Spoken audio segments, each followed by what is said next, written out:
नमस्कार दोस्तों, मेरा नाम है भालचंद्र। ब्रह्मांड सिद्धि एस्ट्रो में आप सभी का स्वागत है।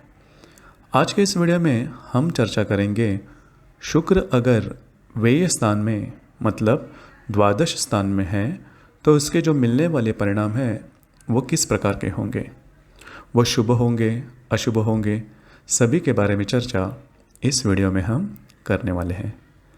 अपना ये जो चैनल है ब्रह्मांड सिद्धि एस्ट्रो, इस चैनल पर शुक्र यदि कुंडली में किसी भी स्थान में हो, मतलब पहले स्थान से लेकर द्वादश स्थान पर किसी भी स्थान में अगर शुक्र हो तो उसके जो मिलने वाले परिणाम हैं वो किस प्रकार के हो सकते हैं, उसके संदर्भ में वीडियो अपलोड हो रहे हैं। आप उसका आनंद ज़रूर लीजिए।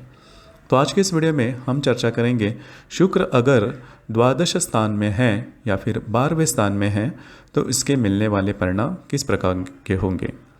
यहाँ पे जो कुंडली दिखाई गई है, इस कुंडली में शुक्र जिस भाव में दिखाया गया है या फिर जिस घर में दिखाया गया है उसे ही द्वादश स्थान या फिर 12वां स्थान कहा जाता है। तो शुक्र अगर 12वें स्थान में है तो शुक्र के से हम यही जानते हैं कि शुक्र प्रेम का कारक है, लैंगिकता का कारक है, पैसों का भी कारक है। तो यदि अगर शुक्र व्यय भाव में है तो जो प्यार होगा उस व्यक्ति का, उसमें थोड़ा सा विकृत अवस्था जिसे हम कहते हैं वो पाई जाते हैं। ऐसे जो लोग होते हैं इनका जो प्यार होता है वो सही नहीं रहता, या फिर ट्रू लव जिसे हम बोलते हैं, सच्चा प्यार जिसे हम कहते हैं, वो नहीं होता। समाज के बारे में इनकी जो कल्पनाएं होती है वो थोड़ी विचित्र होती है। मूल रूप से ही शुक्र का जो शुद्ध रूप होता है प्रेम का, वह इनको समझ में ही नहीं आता।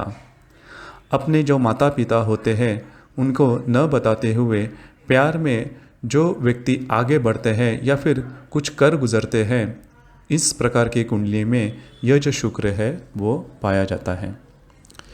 गुप्त प्रकार से प्रेम संबंध रखना और जैसे प्रेम संबंध में काफ़ी आगे बढ़ना, इस प्रकार की बातें अगर व्यय भाव में शुक्र है तो पाई जाती हैं।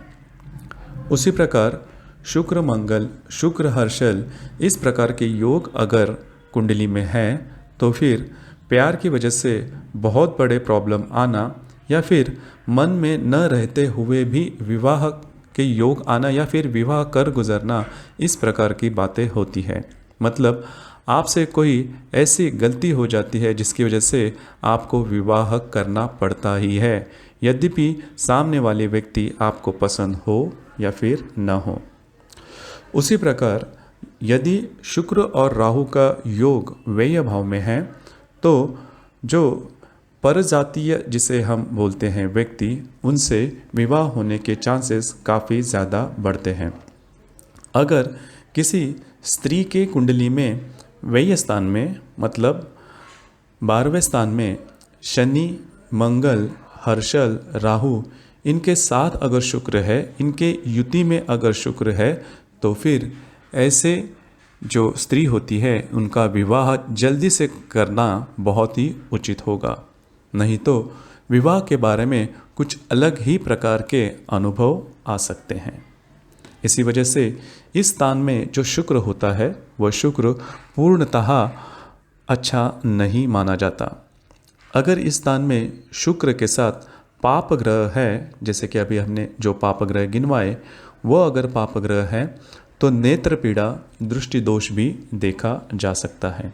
उसी प्रकार किसी भी व्यक्ति का अगर व्यय स्थान में शुक्र है या फिर उस शुक्र के साथ पाप ग्रह है तो उनके जो आचरण होता है उस पर बंधन नहीं होते, मतलब उनका स्वयं की भावनाओं पर कंट्रोल या फिर नियंत्रण नहीं रहता। उनकी प्रकृति पर भी अनिष्ट परिणाम देखे जाते हैं।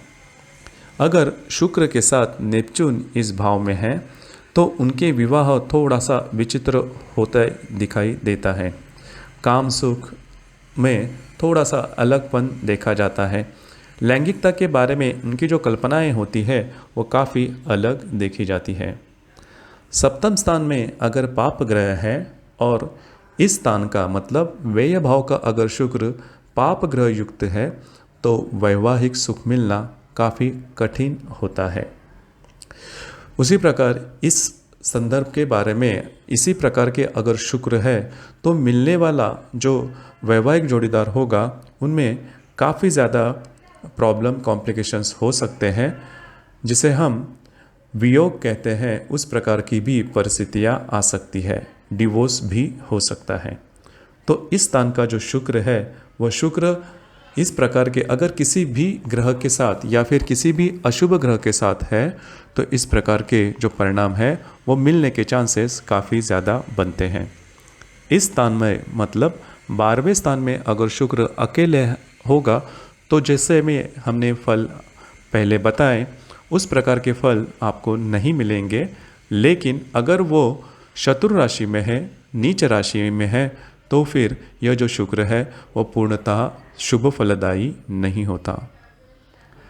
आपके इसके संदर्भ में अनुभव क्या है, आप नीचे कमेंट बॉक्स में ज़रूर कमेंट करना।